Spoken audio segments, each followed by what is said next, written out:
Okay, so I'm gonna get started. Yes. Has anybody looked at the new forms? Has anybody taken one of the forms classes with either the Northwest MLS or Amy Fitzsimmons? Northwest MLS. Perfect, so the 1 hour, okay. So the changes are about compensation, right? So two things. One, our forms changed on August 15th, okay? And they're reflected in basically your transparency about compensation. That's what it was all about. So if you look at the new 41, you're going to see that it's changed. If you remember the old 41, it had a section here in compensation that said if the seller is paying more than I'm charging my buyer, the overage went to the brokerage, right, or to you guys. They took that away. So what you put on your 41 has to be exactly what you're charging, okay? You can't have others saying, I will take whatever the seller's offering me. That's always been illegal. People have been trying to do it, but it's been illegal and it's still illegal today. So you need to either have a purchase price, a percentage or a dollar amount for what you charge. So I, Genine Wood, charge 3%, right? And then we have that conversation with our client, right? But then what happens if your client says, well, I can't pay you 3%? Well, buyer, I can actually ask the seller to pay it on your behalf. So it used to be that we could, it was just an overage if we had a lower amount, let's say we had 2% in there and the seller was offering 3%, it used to say here that whatever the overage is, the seller's overage, if they're paying more, if I charge 2 and they're paying 3, the 1% would go to my firm, which means it goes to you guys, and they took that away. So it's completely gone. So you have to be exact on what you charge. And I recommend that's a high number. And then you ask the seller to pay the difference if the buyer can't pay it. But let's say that you put on here 3% and you ask the seller to pay, the seller's offering 2%, because that's the one thing that we can still see. The Northwest MLS is one of 8 private MLS systems in the United States. And we are allowed to publicize the amount of commission the seller's offering the buyer brokerage. Are all 8 of them doing this?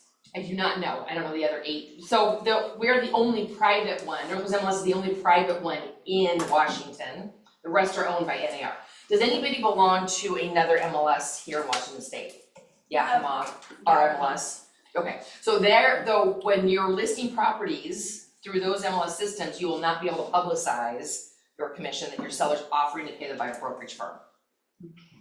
So that's what's different between our MLS or YAR, which is Yakima, or Spokane, or some of those other MLS systems. So on here, you will see that most of it's still the same. You're still gonna put in your name, okay? That I, the firm, right? The firm appoints X person to represent the buyer, so that's the same, right? Are you going to be doing a limited dual agency? And if you are, making sure that you disclose to both the buyer and the seller the risks of doing dual agency. And that Amy will always be a dual agent if any 2 of you are doing a transaction together, right? Yes. Sorry again. So do they always need to initial? I always leave that blank and figure I'll do an addendum if dual agency is an option. But if Amy is, if dual agency is actually happening because of Amy, then do I need them to have them initial that? No. Okay. So and great question. And so that's what this paragraph takes care of, okay? So, and you can always do a 41A. Remember, 41A is the addendum to Form 41, your buyer brokerage service agreement, BBSA. Yes. Well, I'm sorry. No, you're fine. God, I never do this. And the reason, but this is all so big and happening so fast right now, and I have a handful of both buyers and sellers. The reason I tell them I leave it blank is because a lot of times people can't get their head around dual agency, and explaining it sounds complicated, and I say, we're gonna leave this blank. Should the event happen that this transpires where dual agency happens, you will have the opportunity to have a conversation and know that you're choosing to do it in that moment, not Yes. that you agreed to it 3 weeks The ago state or is months more ago. concerned about compensation than they are about dual agency. Like when we get audited, when a firm gets audited by the state, the one thing they're looking for is anything about trust accounts, which we don't have, so we're covered there. They're looking at earnest money to make sure it was delivered timely to whoever's holding the earnest money, which is a closing agent, an escrow company, or an attorney's office. And that we are not, and that we've disclosed properly compensation to both clients, whether we represent the seller or the buyer or both. That's what this is all about. That's all that the state cares about. And the United States went this way about total compensation transparency because of what happened with all the lawsuits with NAR. So we started changing our forms 4 years ago. So the statutory time period is a 4-year period, so we're covered for most of the lawsuits that can happen. Your clients will potentially get, most of them will, a postcard from whoever is doing the settlements with the lawsuits, saying you are privy to being part of the lawsuit that happened, and then you may get phone calls from your seller saying, what is this about? Do you owe me money?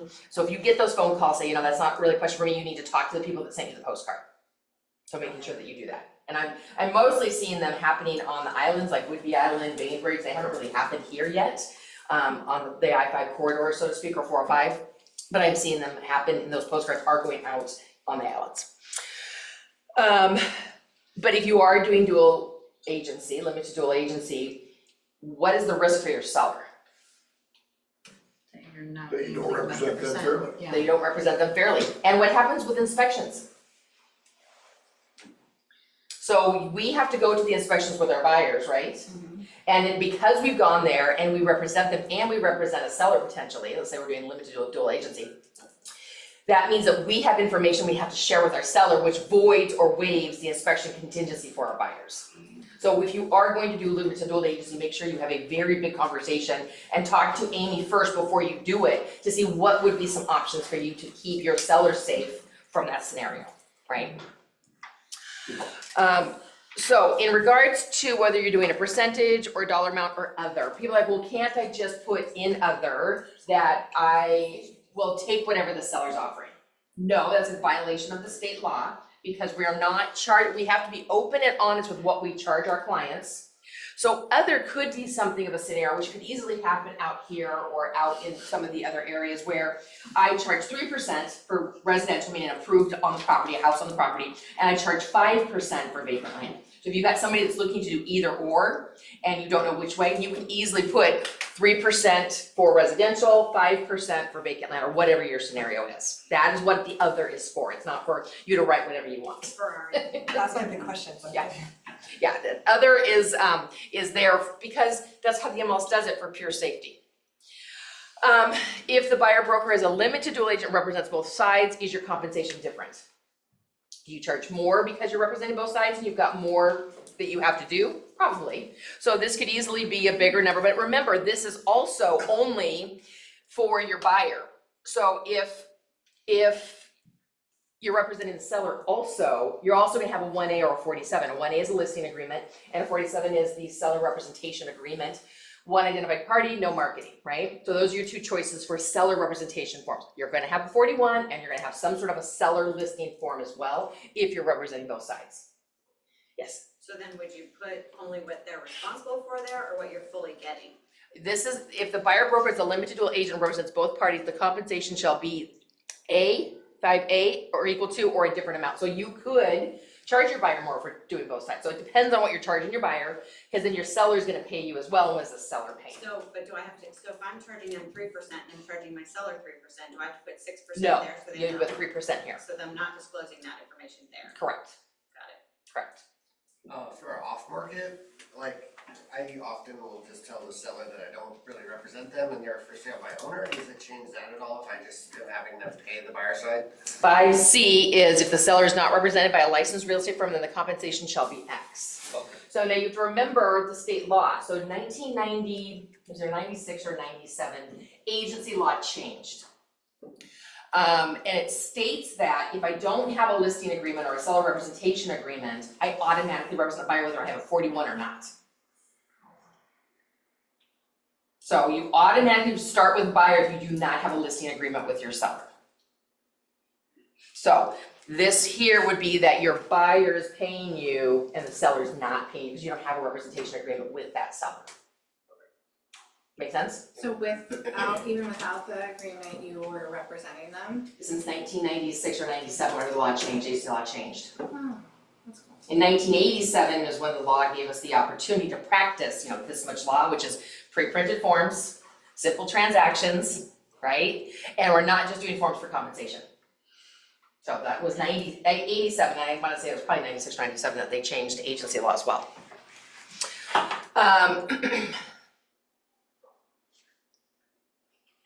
The seller may but is not required to offer compensation, so it still states that we can be paid by multiple parties. It doesn't matter as long as it's disclosed. And so that what they did was, this is a disclosure to our buyer that this is what I charge, that's this form. What do I charge my buyer, right? And then the seller's form, the 1A or the 47 says what the seller is paying me, or if I'm a listing agent. And then of course both is limited dual agency. But you'll notice that they took out anything about sellers paying. This is all about what your buyer is paying you. It's not about what the seller's paying anybody, it's all about what the buyer is paying you. Any questions on Form 41 BBSA?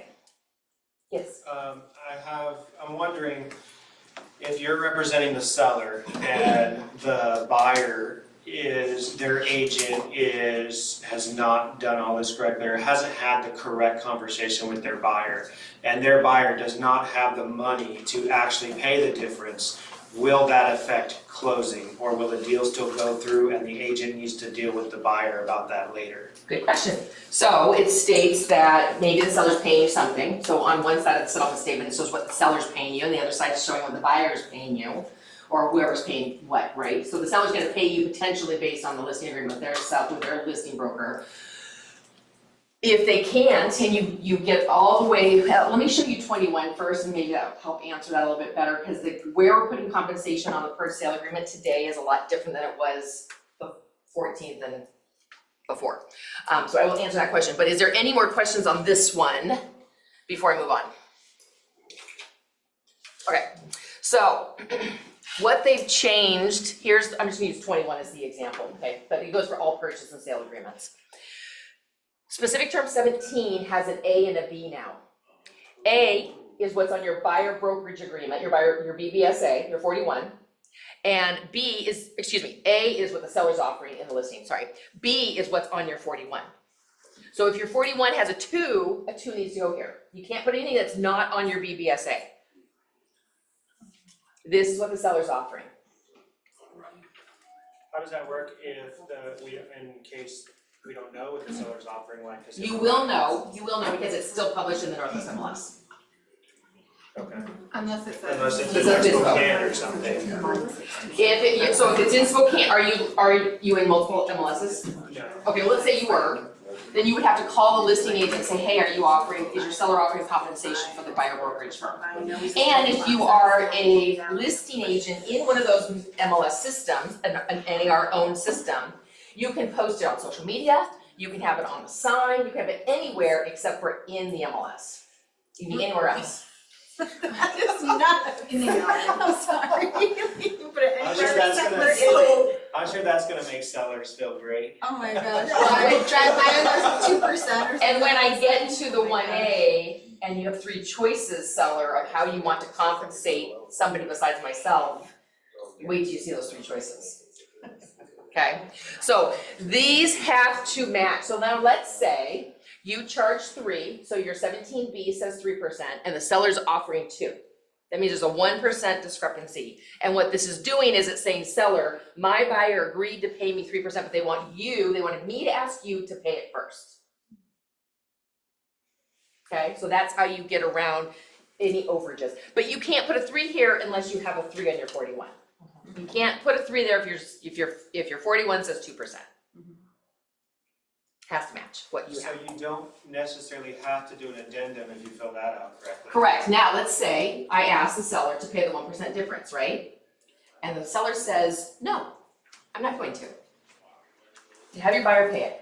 So what this does is they would cross through this or use a Form 36, which is just a counter offer form, and it becomes a counter offer.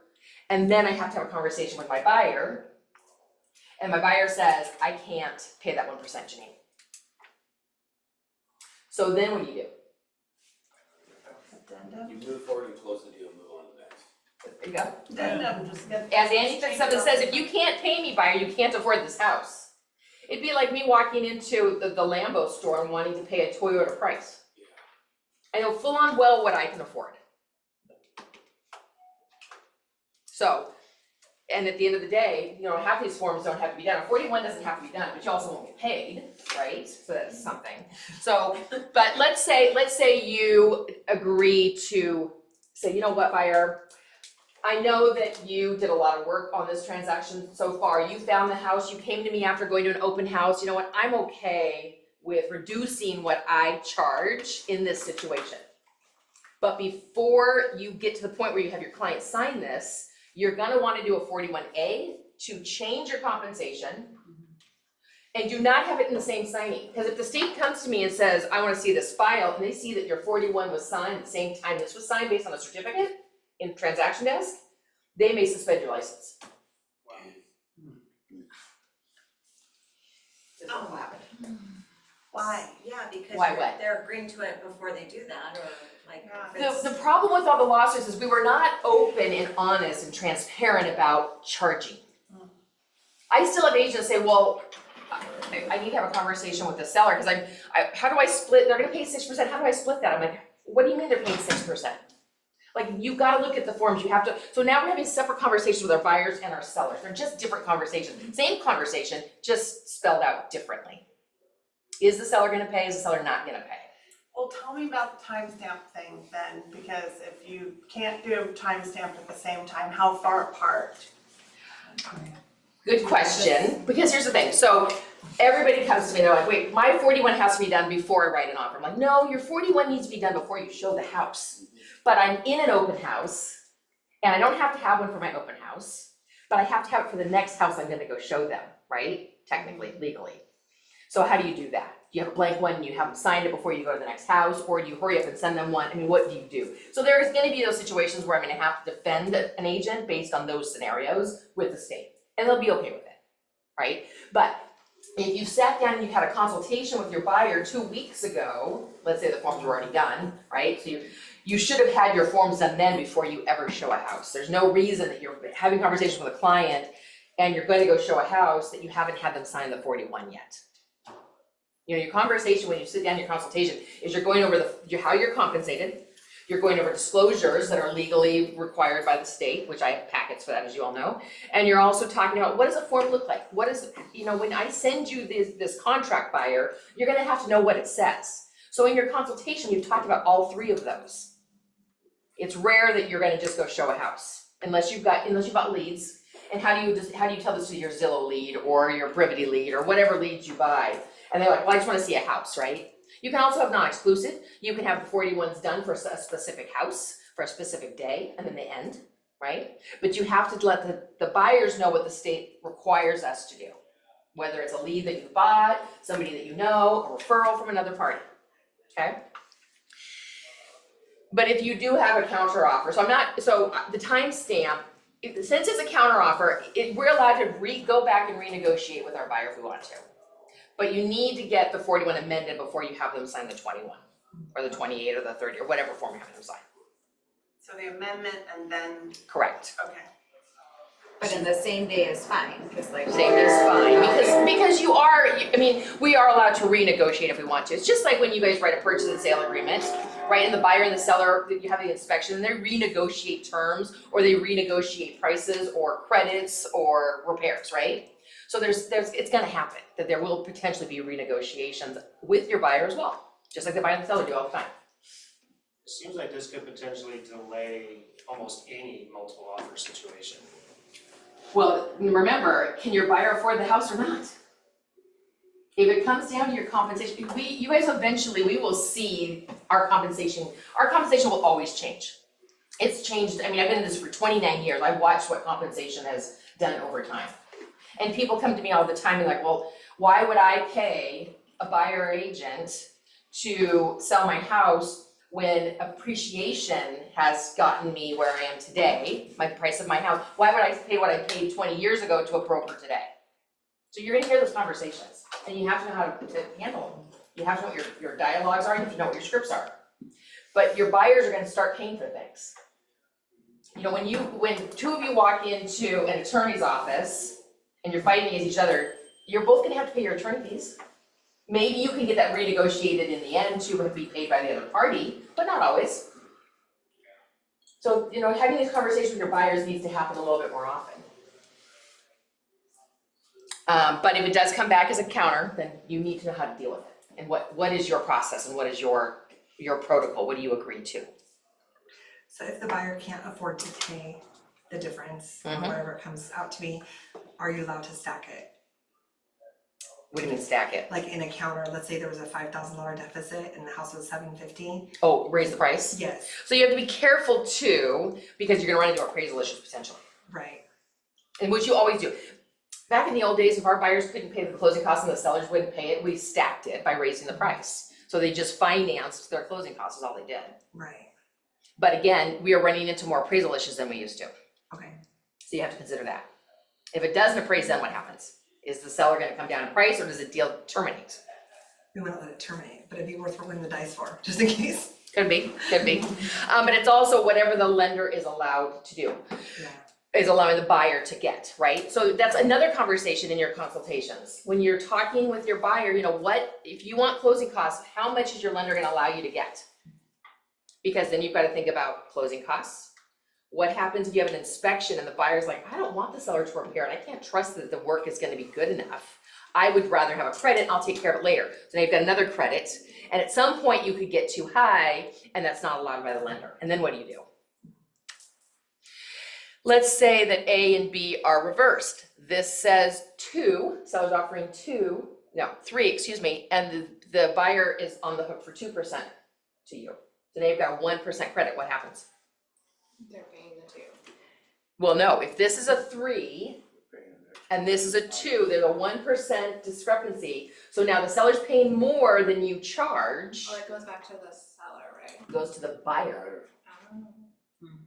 By default. Addendum for buyer credit. Remember how 41C used to be a whole page of words? It's one paragraph.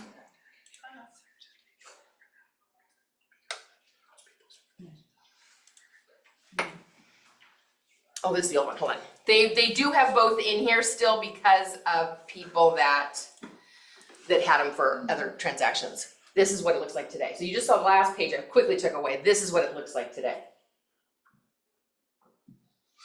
So credit to buyer, the difference between the amount of the seller's offer for buyer brokerage firm's compensation, the amount to be paid by the seller shall be credited to the buyer at closing, as long as the lender allows it. If not, does the buyer want me to have the price reduction for the purchase price, since this said it can't have the credit, let's say they have too much credits? Or do you want, if I can't have the money as a buyer, do I want it to go back to the seller? So you will be checking your box here to accommodate that overage that the seller is now paying. Remember, it used to be in the 41 that says, I get the overage, now I don't, my buyer gets it. So this is why it's important to start having conversations why your buyer should pay you, right? Your buyer, I mean, you're offering a service. You're getting in your car, you're missing games with your children, you're missing date night with your partner. I mean, whatever it is, you know, and why should the buyer not pay me for my services? Last time I checked, I'm a for-profit, not a non-profit. I mean, the sellers have been paying it for years, and then of course the old language goes back to, well, it's really me paying for it as a buyer because I'm getting a loan to pay for it. And well, but the seller's house appreciated a lot over the last few years. That's something to consider as well. So really, at the end of the day, you have to know what your scripts and dialogues are with both parties. But you have to stop working for free. Oh, no, the amount of rebates I see that happen with agents, whether it's going to the buyer or the seller as a rebate, it's a lot. Any questions on 2117, line 17? If you show a house, Uh-huh. let's say you have 3% on your buyer brokerage. Yep. And then you show a house and this property happens to be 3.5. Mm-hmm. Could you have a new one signed with them prior to showing them that property? So you charge 3 and the seller's paying 3.5? Yes. You could, that's not a problem, As long but as think it's ordered. about what the buyer's gonna think about that. Right. So I personally think that all of our compensation should be, your compensation's your compensation. What do you charge? Right. And why do you want that extra 0.5% if really all you did charge was 3% and you just got lucky, and the buyer may want that to help accommodate them for whatever charges they have to pay for in closing? For sure. I'm thinking more of people that I always have mine say 3. I'm thinking if someone had a lower number. I'd always have 3 personally. That's what I charge them. That's what Genine Wood charges. Amen. That's it. Right? So, You mentioned earlier that the special property that could offer more. So what she was saying, if the commission was higher, it's probably because the property has a unsellable feature, like Could be. or it's land or mobile home or something like that, so. but remember. So you can write it on the other line, right? Right, so no, what you would do on 41, down here. In other, this would be if you have a situation, they're not sure what they wanna buy. They will buy a house, they'll buy a manufactured home, or they'll buy vacant land. Then your other could reflect your compensation based on what you charge for each of those types of sales. I'm just wondering on the language, because like we're a special property that offers more commission because. Yeah, the state will really take your license on that one. Okay. So you'd have to spell it out. You have to spell it, that's the whole point of this. That's why all these lawsuits happen. We have to be transparent about what we charge. So what would the verbiage be for other? Would you say manufactured home equals this? 5%. Land equals this, so we still want this to be like blah, blah, blah. Yep. Okay. And there's totally not enough room there, so. So, Yes. so what you can say is you can put here, see other on page 3, and you can write it in here. Perfect. I like that. Then we can write all the things. I have seen some doozy language in it. Remember, if you don't hold a law degree and you don't have a true license to practice law, a lot of language we write most of the time can get us in a lot of trouble. But we've been doing it for years.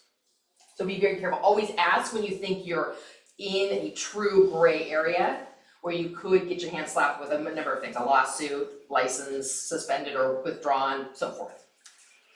Okay, Who would they ask? Like who's a good? designated broker, Amy. Call her, text her as many times as you need to. She needs to be able to answer these questions and help you through it. That's what she's here for. And if for some reason something happens to her, you can always call me. But she's your first, or your rainmaker, whoever, if you're on a team. Who's your managing broker on a team? Go to that person, or even productivity coaching, go to your productivity coach. Those are your lines to help you stay legal and hopefully get paid. We have had people in offices where we've told the listing office, we can't be paid on this transaction because we don't have a buyer representation agreement at all. And then they tell me, well, how am I supposed to pay for the person who referred the business to me? I'm like, where's your referral fee? Well, I don't have one. So I'm like, then you don't have to pay anybody. Like people sometimes just don't think. They think that, you know what, if I'm out there doing business, I'm fine. But you guys have to remember that it is a license that we hold, and we've been given that opportunity, but then that's why there's 34,000 people in our Northwest MLS system, and half of them don't know what they're doing, and half of them don't have to sell. Because they don't go out and learn. And half of them are gonna be gone soon. Half of them are gone soon. I have one more question Yes. about that, and this might be really nickel and diming it, but so on the other, Uh-huh. can you also stipulate like either price or even area? For Yes. example, I'm showing you in Marysville, but you decide all of a sudden you want a house down in Longview, Yep, right? So that is, okay. that's okay. But it's, again, you're being transparent on what you charge and why you charge based on those scenarios.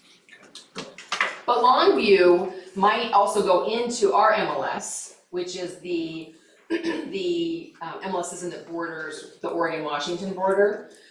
They cannot post what the seller's paying. You would have to call them. So if you want to double list it, you want to list it in our MLS and Northwest MLS, then you would have one place where it would be posted, one it would not. And their forms are different too. Even though it's statewide forms, it's still different. On the 1A, or excuse me, the 1A. Go away.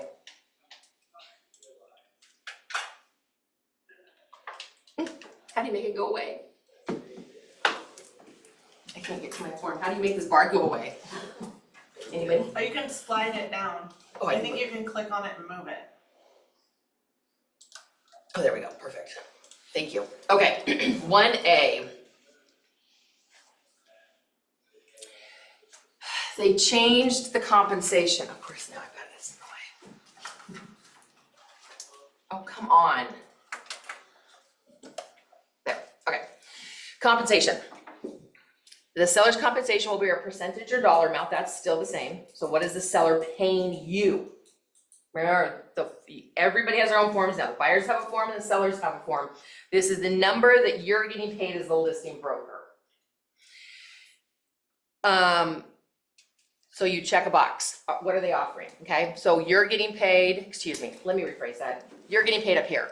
Now, what is the seller paying the buyer brokerage?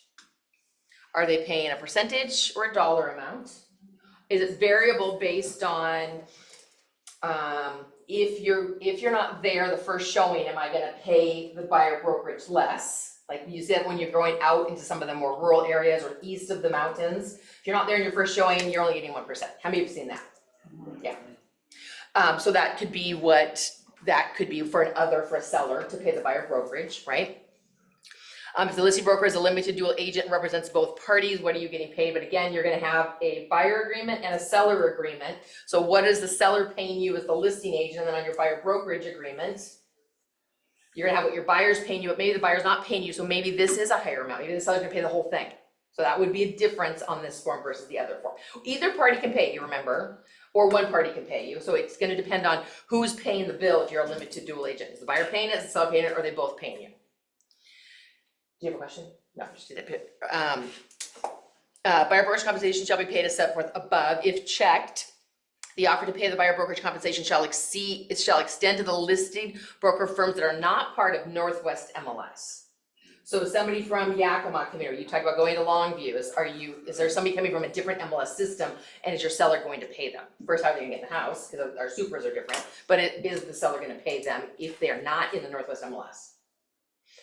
Or, I want the buyer's agent to ask me to pay my buyer's fee. So you could see nothing in the Northwest MLS because I want the buyer broker to ask on the behalf of the buyer to pay me. Or they pay nothing. That would seem like a default thing you would wanna do for your seller. It's not up to you, it's up to the seller. See, we always insert ourselves well, I'm here to protect my client. Well, at the end of the day, they have to make decisions though. How many of you, when you have a buyer and they get to have an inspection because you're not in multiple offer situations, how many of you call the inspector on behalf of your buyer and schedule that? And have you ever read the form that says the buyer is to schedule the inspection? I never call the inspector on behalf of my buyer. What I tell my buyer in my consultation is, when the time comes that we're gonna be able to have the inspection, I've gone over my disclosure packet, I've given you 3 referrals, you can use whoever you want. These 3 people on my 41D, is my disclosure of my relationship with those inspectors. You can use whoever you want. I can tell you about all the lawsuits that I get to have fun with when somebody only gives 1 referral, schedules it, and they miss the mold in the attic, and the person gets deathly ill and is dying, and they're an attorney and decide to sue us. Stories if you want. I'll tell you all those all day long. Can we set up safely, can we do I will do a group text? They'll tell me but I have it in writing, who do you want to use, if you wanna use, and then. You could, what I tell them is But are we still you are to a degree, but what I tell them is, degree safe. you need to go interview whoever you want to use to do your inspection. When the time comes and I tell you we have mutual acceptance, your phone call first is to the inspector you chose, and then you're gonna 3 call me in, and we're gonna schedule it based on everybody's calendar. That's how we do it. Or you text the inspector that you want to use and include me on it, we'll schedule it based on, but a 3-way call is the easiest way to do it, because we all have to get our calendars out. But at least if it's in text, it's in writing, that they did it. True. But it was them. True. But just as an example, so, Janine, yes. if I have this conversation and my seller decides that they want to have the buyer request, call in, so then when we put it in the MLS, we don't offer compensation, it just says 0? Yeah. Can we just put then in the broker remarks, buyer to request compensation? What you can do is here, they have given us more.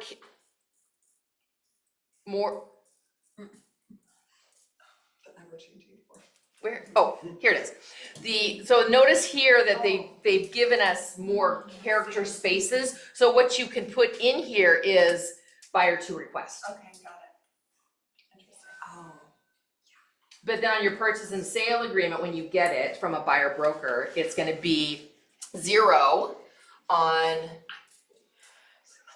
So, so this'll say request, and then you'll have whatever your 41 says. okay. One more thing. Mm-hmm. Then, now, it's live, right? Yes. And now buyers are requesting. Mhm. So what does that look like? They They're send gonna me their BBSA and. No, they're gonna put the number here that's on their BBSA. Oh, got it. Oh, got it. You still do not send your BBSA to the seller. There's no form that they No, have to, there's no. No, it'll say, right here, it'll probably say 0, and if it's Simmons says it should be a 0, and then whatever you have here. Got it. Yes. So I have some listing inputs that are signed and uploaded, and I'm getting new, listing agreements. I'm sorry, we're not to listing agreements yet. No, it's okay, go ahead. Well, do we need to redo the LIP too now, or just the listing agreement? Just your listing agreement, and really, It's If still you're- the same. are you live on the market? Or you, One goes live this week, one is live on market. the one that's Right. live, you don't need to worry about. Oh, I had him redo it. Okay, well then, If it's live, it's okay? But no new LIP. but you can have a conversation with your sellers saying, listen, our forms did change, I'm gonna send you what it looks like, let me know if you wanna change to this form, if we wanna change anything, you can do that. Or if you're not live, then you should do the new form. And also the new LIP, even though Yeah. we've got it all queued up, it's just we're redoing everything now, that's. Yeah, and make sure that if you guys are notorious for saving things on your hard drive on your computer, don't ever with forms. Always use transaction desk, because it's so much easier when they change that you don't have an old form.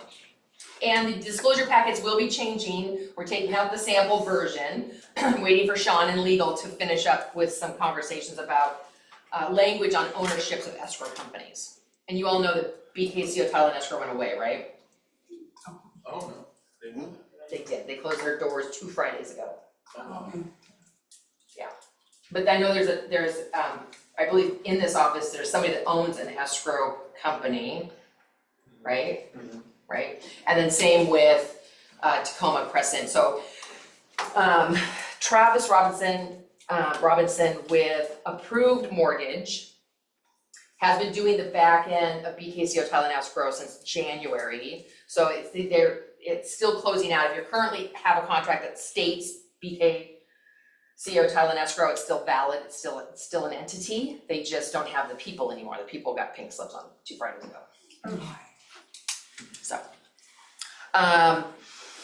So back to 1A, so on Form 1, you can put, so it would show up in the Northwest MLS as buyer to request instead of an amount. But if you do put an amount, put whether it's going to be, the type is gonna be either dollar amount or percentage. And notice that there's no dots on any of these anymore. This field is not required to be inputted into the Northwest MLS anymore. But it's allowed, It's allowed. okay. Anything that has a dot means you have to have it in the Northwest MLS, but you'll notice they took all of that out. And then, of course, if compensation is offered, you do have to have a tail provision listed in there. So that last part? If you do have a compensation amount listed in the Northwest MLS, you do have to fill out the tail provisions place. What is the tail provision based on if something gets canceled or it expires? And please remember that the rules with the Northwest MLS, when they talk about how we cannot contact sellers who are currently listed with another brokerage, we can't ask them to cancel it. We can talk to them when they expire, we can give them a little bit of information, they call us first, but the same rule applies for the BBSA. You cannot tell a buyer, oh, you just go cancel it with your agent. Can't tell the seller to cancel their listing, you can't tell a buyer to cancel their agreement with their current brokerage. And be careful too that if you're talking to people and they've told you that, yes, I do have an agreement signed with somebody, but the agent left that firm, that brokerage still has that agreement, it's still valid with the brokerage it was signed with. A lot of times Redfin people will, their salaries, a lot of them have been getting laid off or whatnot, they may go back into another firm or they may not, they may just stay unemployed, whatever they're gonna do. But that agreement, that buyer's agreement is still valid with that firm. What's the verbiage specifically you want us to put if the seller is asking for the buyer broker to offer something? Like, what is the correct verbiage you'd like to see In the one? in that line, yeah? I would just put, comments would be, this would probably be 0, and you put buyer to request. Second point. I haven't seen any of those yet. I've tried to search the Northwest MLS to see if there's any out there, and there hadn't been as of Friday. You know how you can search for compensation, how much the seller's offering? Okay. But I haven't seen any that say request. Okay. I think we might, depending on some sellers, and so that is a conversation if you currently have a seller that you're listed with, to ask them if they wanna change anything, just because, to be transparent, right? Say, is there anything you wanna change about compensation currently that's being offered to the buyer side? It is your choice, seller.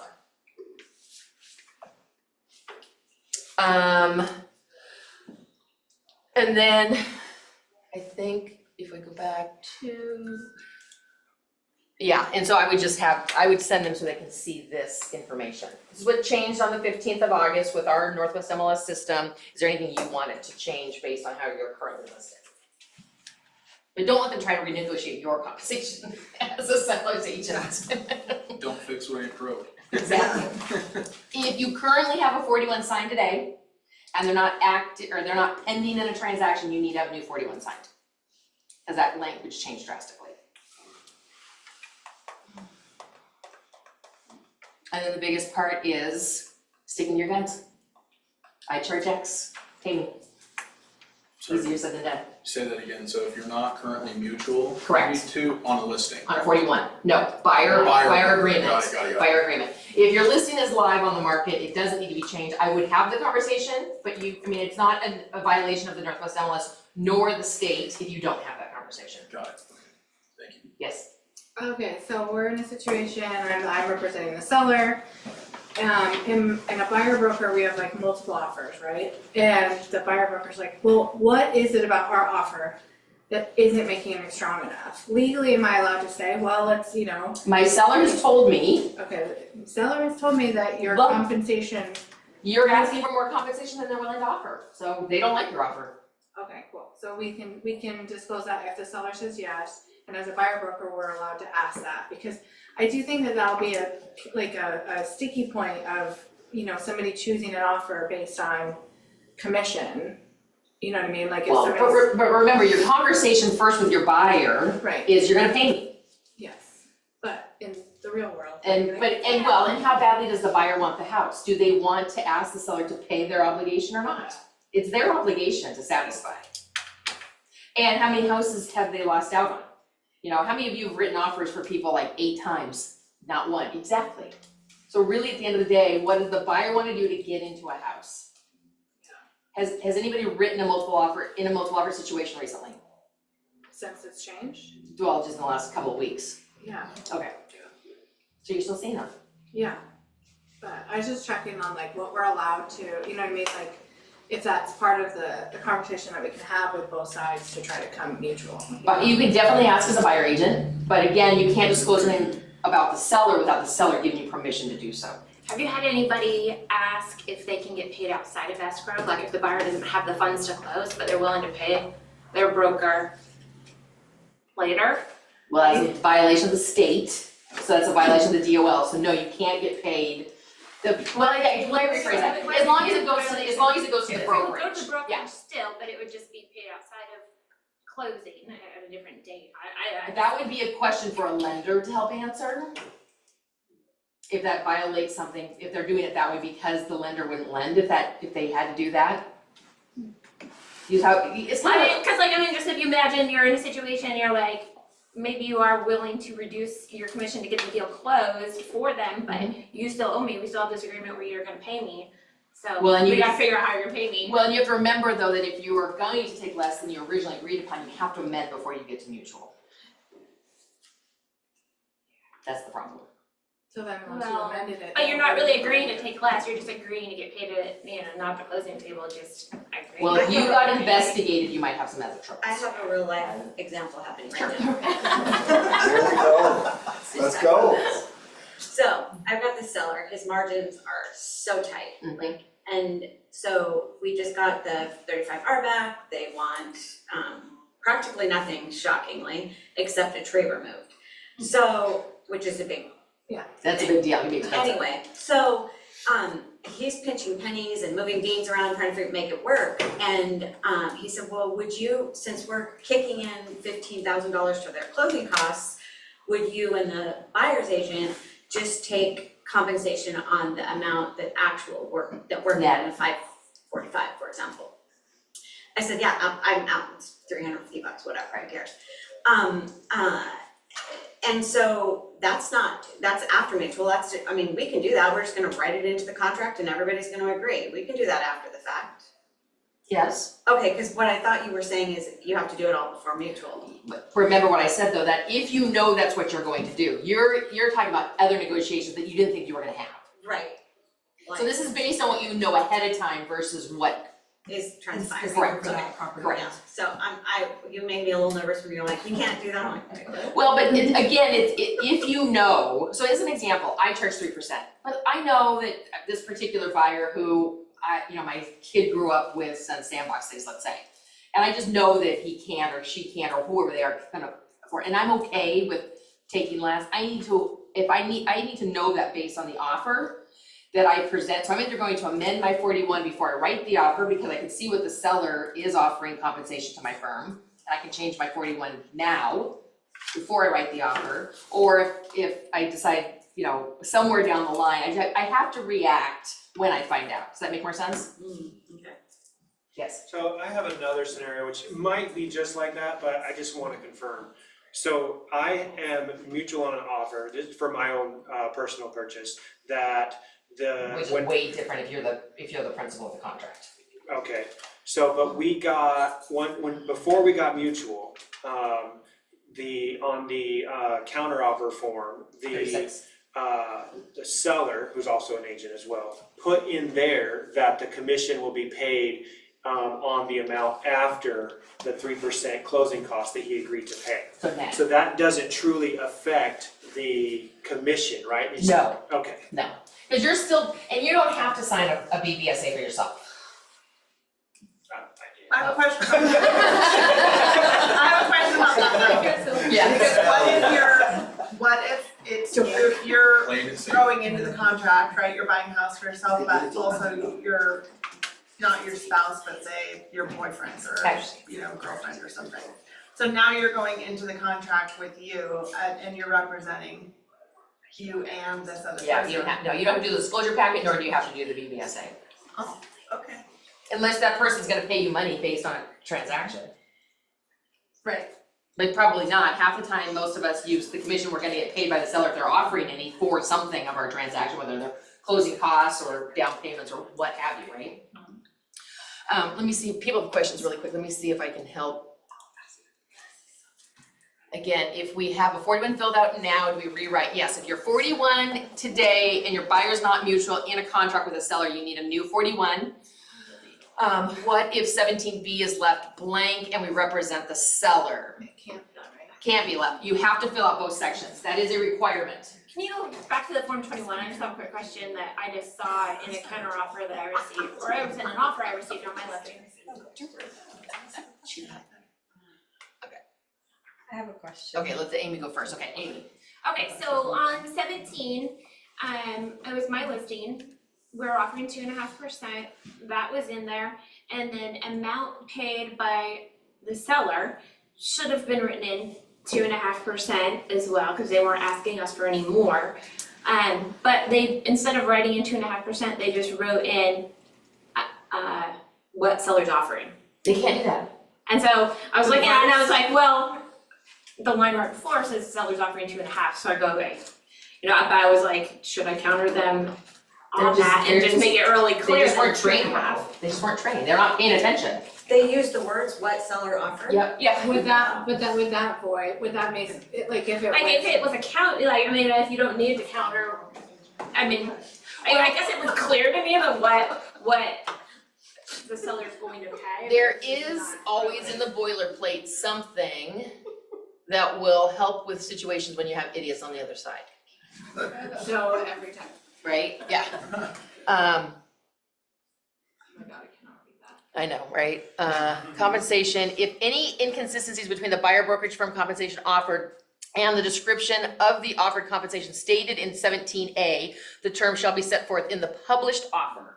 So meaning if they wrote that because it technically is not a discrepancy, but it's also not done properly, what's listed in the Northwest MLS stands. So like technically we could write that then and just be. Don't write that. I know, like, I know, but I'm just saying, like, it seems like No, it's a you cannot, no, loophole. well, no, because again, I have to be able to defend anybody with either an investigation with the DOL or attorneys. But if we get one in there, it's okay because it's covered there. Well, but She's we're the one asking- writing it, the idiot wrote it. What's weird is that it propagates from the MLS, so why would you even put that? 17B does not. Does not, Oh, it doesn't 17B propagate anymore. is what you are asking the seller to pay, whether that's what they're offering or whether it's something different. So do we need And to so if cover- somebody This, nothing, Rather it than doesn't putting in populate. the actual percentage or dollar amount, they just wrote in what seller's paying. And my guess is that their 41's probably wrong, or they don't have one either. I mean, there could be many things wrong. It was a DV at another brokerage Oh, that's in even worse. town, so I was like, So, but if this, You should invite them to our training classes. if somebody else puts that in there, like to her question, should she accept it or I should would she amend, counter? I would amend it, I would counter it, I would amend it so that she can show that she's the competent one in the transaction. And this way, if the state ever came and says, why didn't you, the state asks us weird questions when they come after us. There was another thing I was gonna point out. It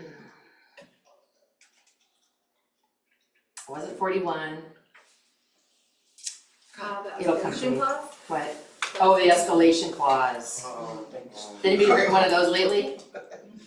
I've gazed at it. What? I've gazed at it. Oh, I know what I was gonna tell you. The other thing to remember too, when you are looking up forms, if you have questions, a lot of times there's a manual that comes with the form. And it'll tell you how to do things sometimes. You don't know how to do it. Like examples would be like if your client's an LLC, how do you write that into the listing agreement or the purchase agreement? So sometimes it'll give you directions that are helpful. So make sure that when in doubt, look at the manual's form as well. Now, 35E, okay, escalation clause. I want to show you what it probably says here. Sometimes it says, well, this one here, they're saying exercise due diligence, do your diligence. Sometimes in their manual forms, they'll tell you, we really don't recommend you use this form, but we had to give you one because you needed it. Sometimes they say that, but sometimes they don't, but. 35E is not one that people like to use. I give my seller a choice and I give them the scenario is, do you want to continue to use this form in this transaction, or do you want me to go back to the buyer side and say, hey, listen, I'm taking this out, I'm gonna be transparent with the other offer you're competing against by sending it to you, but I need your price to reflect the amount that you're willing to pay based on X, and I'm not gonna use this form. Because most people don't know how to calculate it right. And what they ended up doing was credits. And if you couldn't So when you say calculate you're it gonna- before, you can calculate it now. What?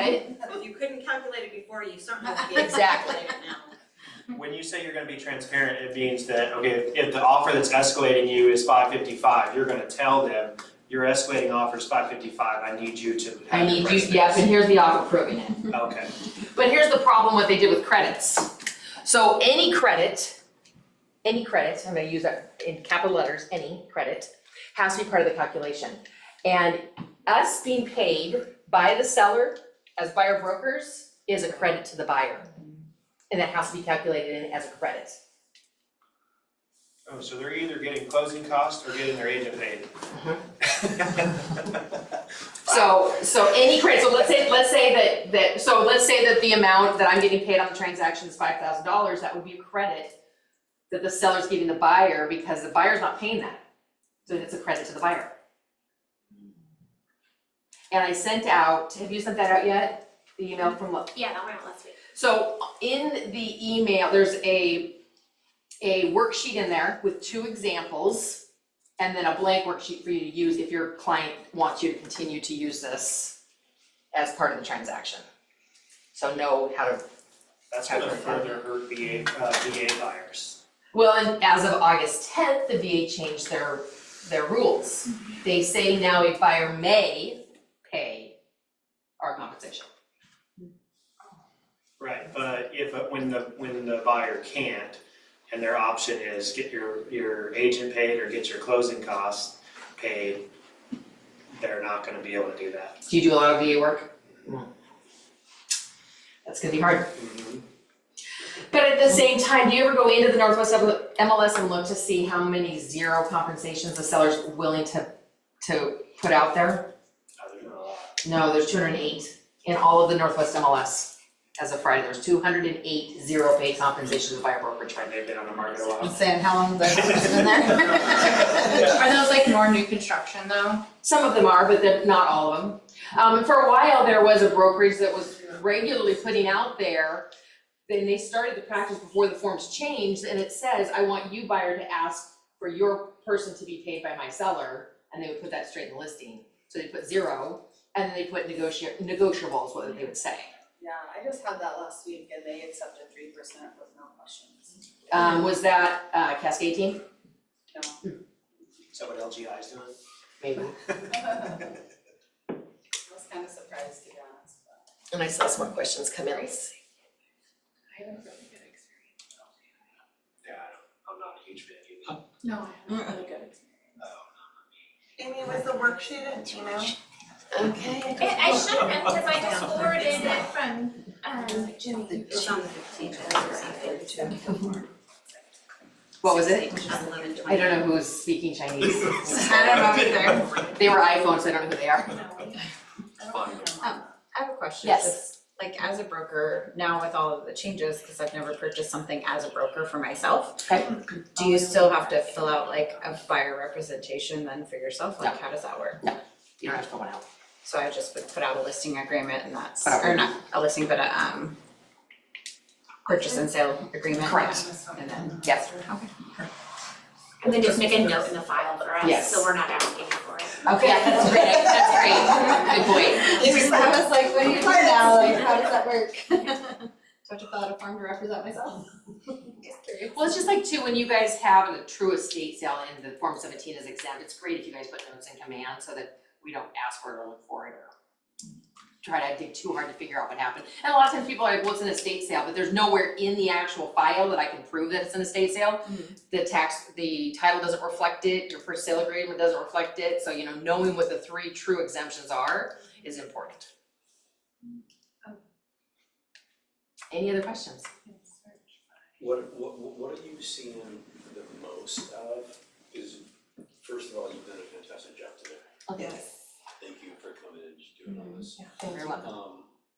My question to you, let's go from the listing side of things.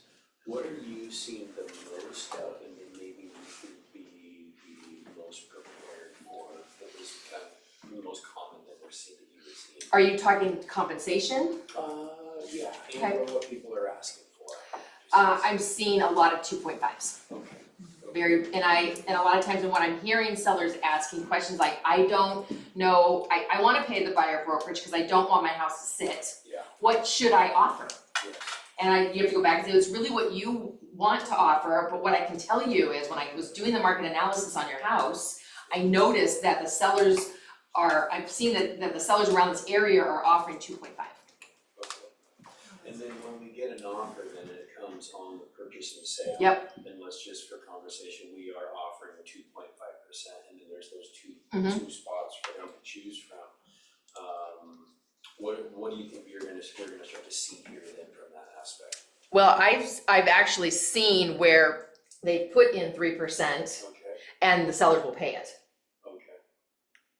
And so some people will stick to their guns, but the other conversation is if they get 5 offers, they're probably not gonna pay whatever the person put in 17B. Okay. And so I think that'll be just a conversation, and I don't know many agents that would do that. I've got an agent who does not back down on what she charges with anybody, and she had her seller pay her the difference, so it was a relocation situation, and the benefits for that seller were so great that they had to use that company, let's say it's Grable. Yeah.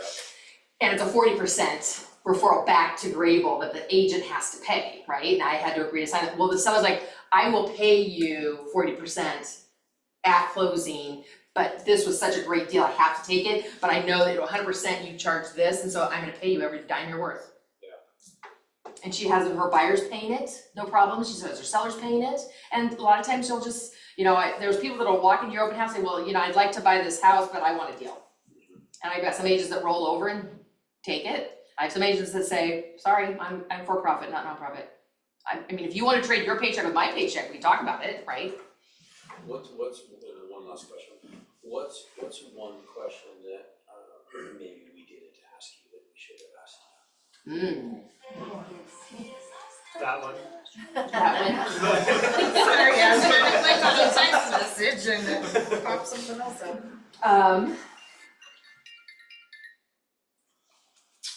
The question you should ask me.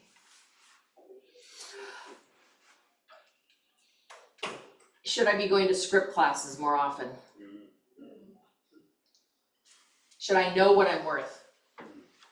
Do I know what I'm worth?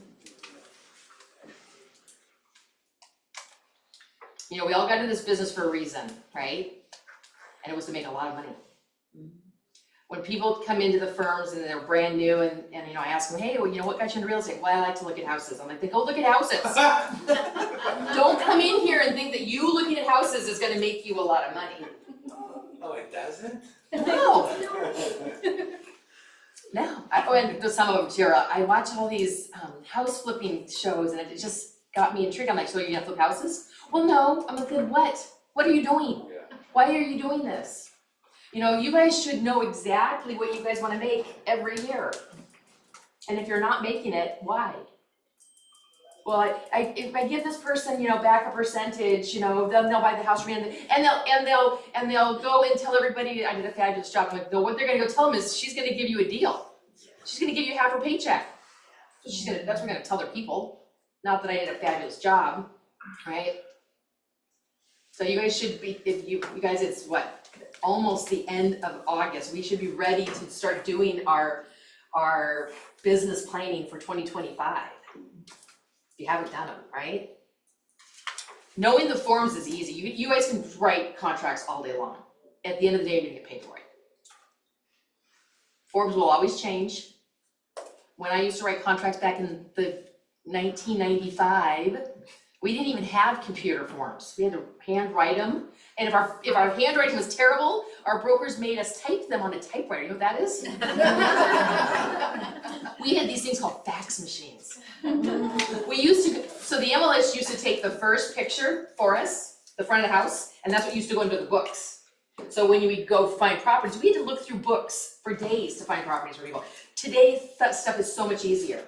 Remember the 5 carbon copies? Yes, you had to rip off the back copy, but here's the thing, because it's easier, it's so easy for me to drive down the street, someone tells me they wanna write an offer, I did such a great job in my consultation with my buyer, they said, yes, Genine, I want to write on this house, blah, blah, blah, I can pull my car over on the side of the road and whip out my computer and hotspot into my phone, and I can have an offer banged out in 10 minutes. But everything is more expensive today also. First house I ever sold was $219,000 in Bellevue. I sold a house for $99,000 in West Seattle. Wow. I almost bought a floating home for $158,000, brand new. Today, that floating home would be $2+ million. That house in Bellevue is well over $2 million today, and they still live in it. But they would also pay me if they wanna move, right? You guys have no problem asking your sellers to pay you, you've gotta be able to tell your buyers they have to pay you as well. Sellers are gonna offer stuff, right? But know what you're worth. And don't just write a number because you say, well, this is what I'll do and then I'll renegotiate later. Don't have that mindset. Again, I can't walk into a Lamborghini store and pay a Toyota price. And be able to get the whole car. Maybe the seat. So, any other questions? Thank you. Thank you. Great job. You're very welcome. Thank you so much. You're very welcome. Everybody